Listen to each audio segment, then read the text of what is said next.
ஒரு பக்கம் ticket selling அதிகமா வருது. இப்போ எப்படி சிஎஸ்கேல நேத்துன்னு ஒரு சின்ன பசங்க எல்லாம் கூப்பிட்டு சிஎஸ்கேல யார தெரியும்னா ஃபர்ஸ்ட் சொல்றது தோனி தான் சொல்லுவாங்க. அது தோனியே இவ்வளவு நாள் தோனி ஆடுறதுக்கு காரணமே சிஎஸ்கே நல்லா காசு வருது அப்படின்றதுனால டிக்கெட் செல்லிங்லாம் யோசிச்சு பாருங்க. ஒன்னும் 3 டிக்கெட் எல்லாம் பிளாக் பண்ணி அதிக காசு எவ்வளவு காசு கேட்பாங்க. நான்லாம் ஒரு தடவை புக் பண்ணலான்னு போய் எனக்கு தான் தெரியும் எவ்வளவு ஆச்சுன்ட்டு.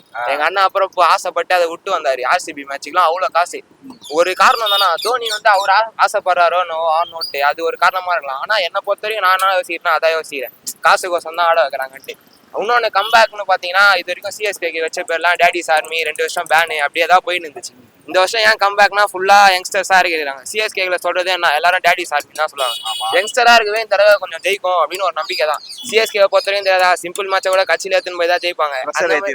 அந்த மாதிரி இந்த வருஷமும் எதனா சின்ன பசங்களா இருக்கிறாங்க ஃபுல்லா எதனா ஒண்ணு நடக்கும் அப்படின்னு ஒரு இதுதான். பிளஸ் இப்ப சஞ்சு சாம்சன் வந்து கீப்பிங் பண்ணுவாரா இல்ல டோனி கீப்பிங் பண்ணுவாரா? அது சஞ்சு சாம்சன் எத்ததே அதுக்குன்னா தோனியால பண்ண முடியாதுன்னு தான் எடுத்தாங்களே. ஏன்னா இம்பாக்ட் பிளேயரை வச்சு அவரை பேட்டிங்ல வச்சு ஆடிடலாம், அப்படியாச்சும் காசு பார்த்துலான்ற ஒரு இதுதான். சஞ்சு சாம்சன் கீப்பிங் பண்ணுவாரு, தோனி வந்து இம்பாக்ட்ல பேட்டிங் ஆட போறாரு. அவ்வளவுதான், இதான் நடக்க போகுது. இது சஞ்சு சக்கி ஒரு பேக்கப்க்கு விக்கெட் கீப்பர் எடுக்கிறாருனாலே தெரிஞ்சிடும்ல இதான் நடக்க போகுது அடுத்ததுன்ட்டு. அதனால தான் எடுக்கிறாங்க சஞ்சு சாம்சன். மற்றபடி பதிலா அவரை கொண்டு வரலாம். ஆமா ஃபுல்லாவே ஒருத்தருக்கும் ரீப்ளேஸ்மெண்ட் தானே, ஒருத்தர் போக அப்படியே ரீப்ளேஸ்மெண்ட் ஏத்துனா இந்த மாதிரி தோனிக்கு ரீப்ளேஸ்மெண்ட் சஞ்சு சாம்சன். அவ்வளவுதான், இதுதான் சிம்பிள். சரி, சிஎஸ்கே தாண்டி வேற எந்த டீம் ரொம்ப டஃபா இருக்கதா பாக்குறேன்? சிஎஸ்கே இருக்கு நம்மளுக்கு எப்பவுமே நம்ம பங்காளி தானே.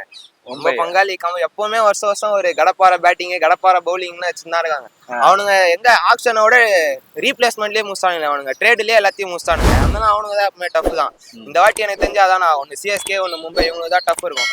ஆர்சிபி வருஷம் சொல்றதுதான், ஆர்சிபி கிட்ட இல்லாத பிளேயர்ஸ் ஒரு காலத்துல அப்பெல்லாம் கப் அடிக்கல, போன வருஷம் கப் வச்சிட்டாங்க. இந்த வருஷம் டஃப் தருவாங்க. ஆனா போட்டி ரொம்ப காம்படிஷன்னா சிஎஸ்கேக்கு மும்பை தான். மும்பை கப் வச்சு 5 வருஷம் ஆயிடுச்சு, கிட்டத்தட்ட 6 வருஷமே ஆயிடுச்சு. சோ அதனால 2 பேருக்கும் ஒரு போட்டி இருக்கும்னு நினைக்கிறேன்.